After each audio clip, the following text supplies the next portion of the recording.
Selamat berjumpa kembali pada materi kita hari ini, yakni tentang kedudukan warga negara dan penduduk Indonesia. Minggu yang lalu kita sudah belajar tentang wilayah, di mana wilayah itu merupakan salah satu unsur dari suatu negara, berdirinya suatu negara. Sekarang kita lanjut tentang penduduk. Pertama kita lihat pengertian dari penduduk dan warga negara. Penduduk adalah semua orang yang bertempat tinggal atau mendiami wilayah suatu negara yang tunduk terhadap peraturan dan kekuasaan dari suatu negara tersebut.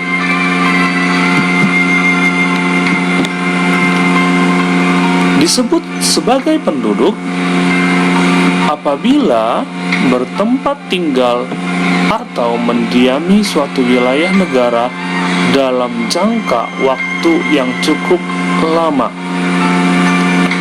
Disebut sebagai non-penduduk apabila bertempat tinggal atau mendiami suatu wilayah negara untuk sementara waktu saja atau dalam jangka waktu tertentu.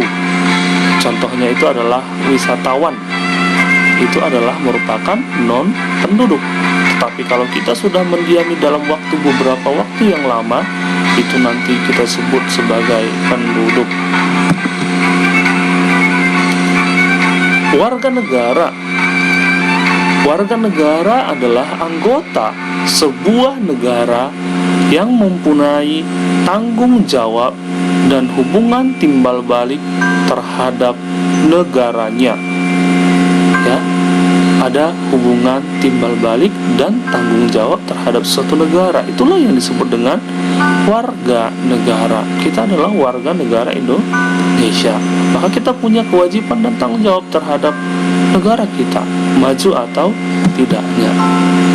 Disebut sebagai warga negara apabila seseorang berdasarkan hukum merupakan anggota dari wilayah negara yang bersangkutan dengan memiliki status kewarganegaraan asli maupun keturunan asing.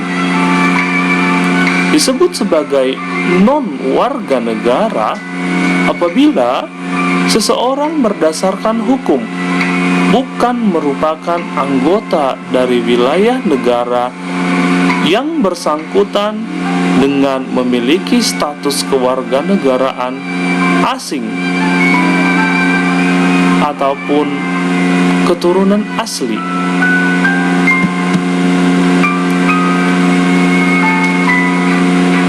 Kedudukan warga negara dalam suatu negara.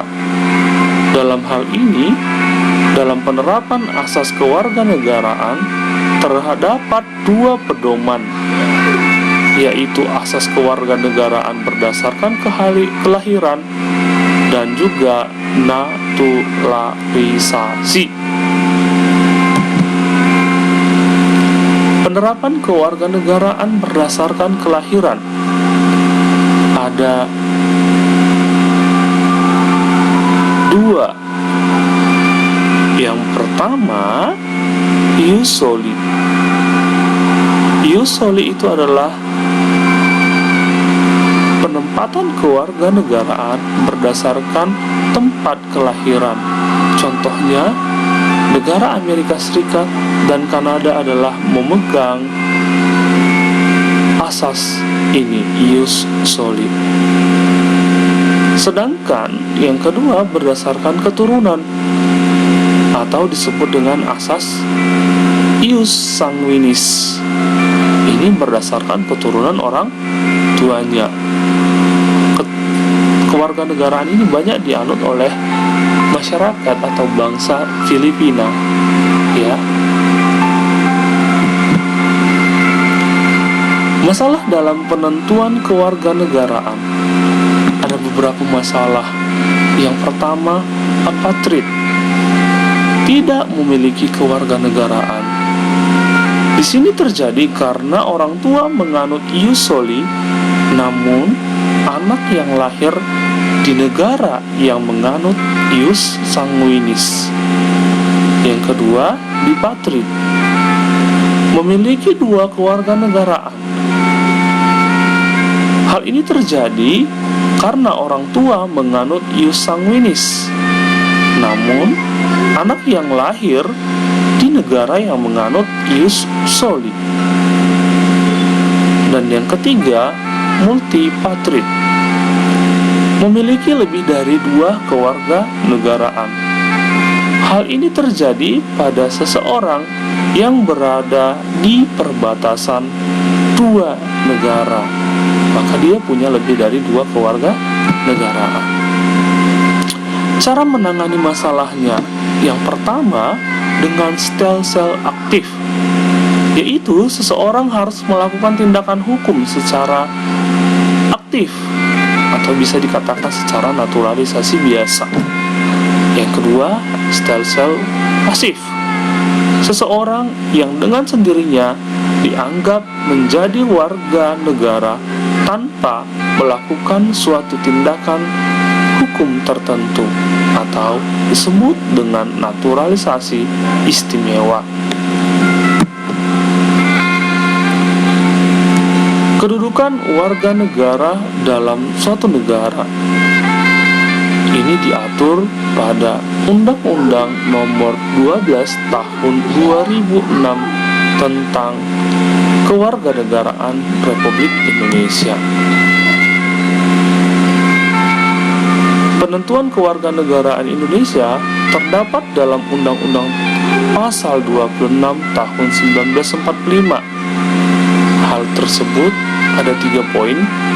Yang menjadi warga negara adalah orang atau bangsa Indonesia asli dan orang atau bangsa lain yang disahkan dalam undang-undang sebagai warga negara.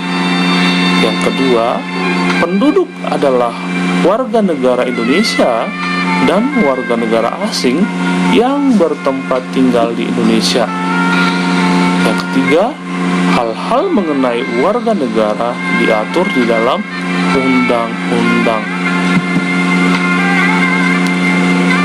Naturalisasi ini merupakan cara warga negara asing memperoleh warga negara Indonesia.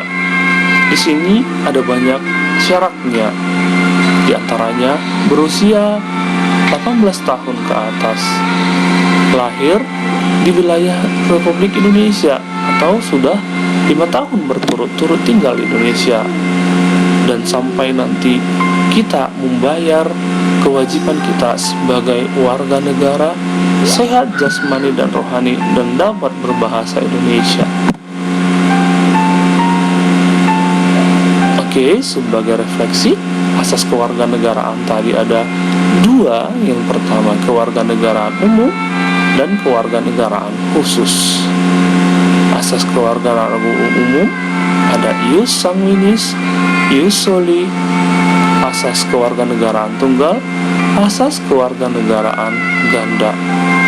Sedangkan yang kedua, asas kewarganegaraan khusus ada berdasarkan kepentingan, perlindungan maksimum, sampai ke publisitas.